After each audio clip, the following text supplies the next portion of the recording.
Harry brought his children into town to see the London Thames for the first time. Tilly, in particular, loved it.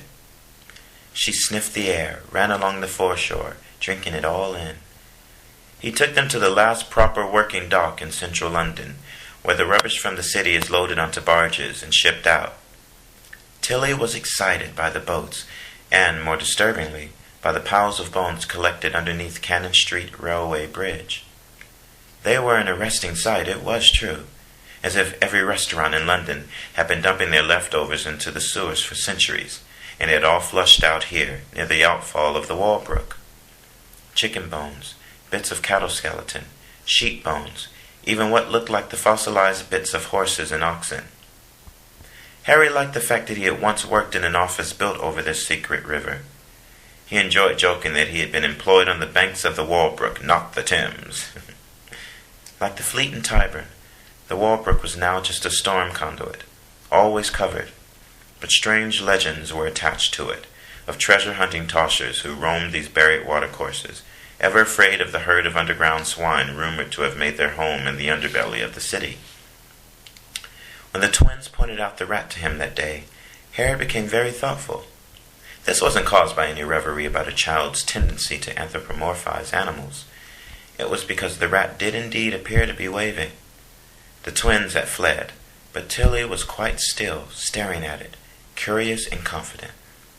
Harry watched the rodent, which was the size of a fully grown tomcat, as it raised its paw first towards Tilly, then himself, before it disappeared behind one of the moored boats that rested on the exposed river. What was stranger, from Harry's point of view, was that he believed he had seen this rat before, long before Tilly and the twins arrived on the scene, when he had been a junior working in the offices down by the Walbrook stair. He wasn't entirely sure how long rats lived, but he presumed it was the same one. And at the time, he had assumed rats were like people. Some were just bigger than others. He had seen this particular rat many times before, though, watching him.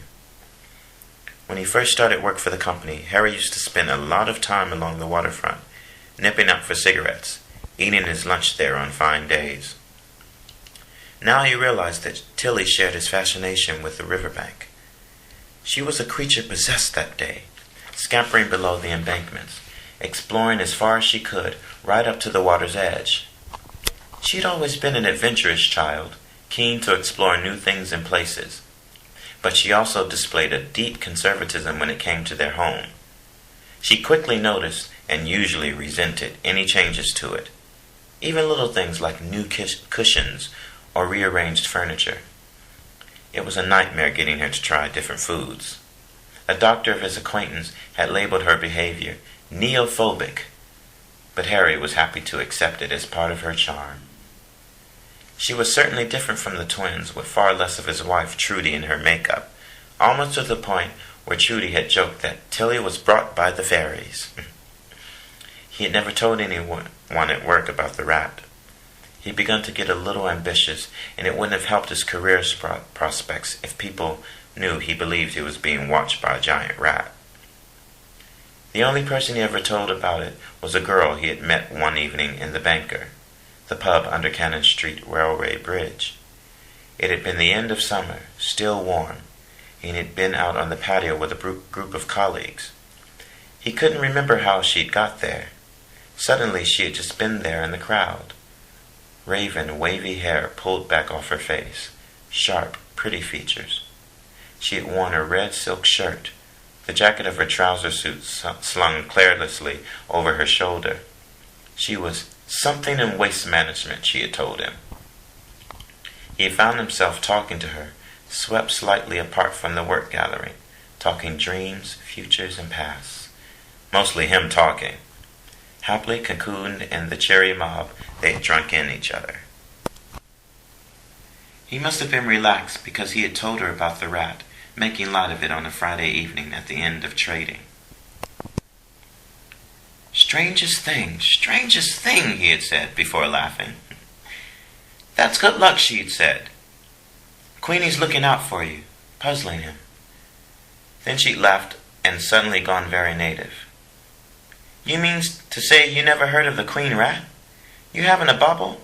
How long you worked down here by the river? She laughed again and apologized. Sorry, can't keep that up. I was born and bred within the sound of the Bow Bells. Family here for generations, that's all. If you believe the tales, there is a giant rat, Queen Rat. She takes a shine to certain folk, always men, and looks out for them, protects them, brings them good luck. You should be flattered. She's got famously good taste. She laughed even harder at this, a sexy, engaging laugh that made light of everything she'd been saying about giant rats. Some even say that if she really likes a man, she can transform herself into a beautiful woman and have her way with him. Only once, mind. Then afterwards, so long as he pleases her and doesn't talk about it, he gets good luck in his career and love life. And if he doesn't? Harriet had asked. If he doesn't, well, she halves her losses. His career goes well, but no children and no luck with the ladies. I guess it's not a total loss. She'd winked as she said this. That had struck him as strange because winking is peculiar.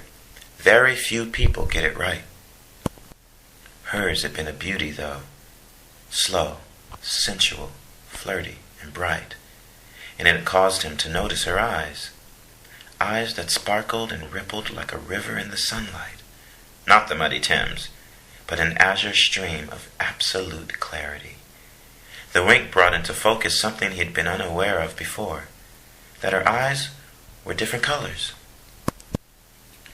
Harry had forgotten the contents of that conversation, nor with hindsight could he pinpoint exactly the moment they had stopped being casual chatters and started to become people who were going to go home together. In a sense, there hadn't been any single moment, just a growing assumption that crystallized before last orders and was well past debate as they rocked along the Thames path and up onto London Bridge. He remembered kissing her, the river in the background, as the number 35 lurched up. He recalled her giggling and telling him she usually traveled underground. They had brushed up on the bus, fallen off together at the Elephant, groped their way under the railway bridge at Rockingham Street. They'd torn at each other's clothes alongside the children's adventure playground and straightened themselves out as they turned towards his block. She'd reached for a zip as they turned the corner, laughing. Going into the flat had been a blur of clothes and stumbling for lights, hands and teeth everywhere. He remembered her tearing at his cheek with her teeth, and recalled the shock, but not the pain, of her biting his shoulder, of being scratched all over as if she had had 2 pairs of hands. He remembered an ecstatically exciting time that had carried on until near dawn. He'd woken up groggy, with deep cuts in his neck and cheek, to see her already assembled and ready to go. Are you going? What? Wait. She'd kissed him gently on his torn cheek and said, I expect we'll see each other again one of these days. Harry never did see her again. Sometimes, on the waterfront, he thought he could sense her, but he'd look around and she'd be gone.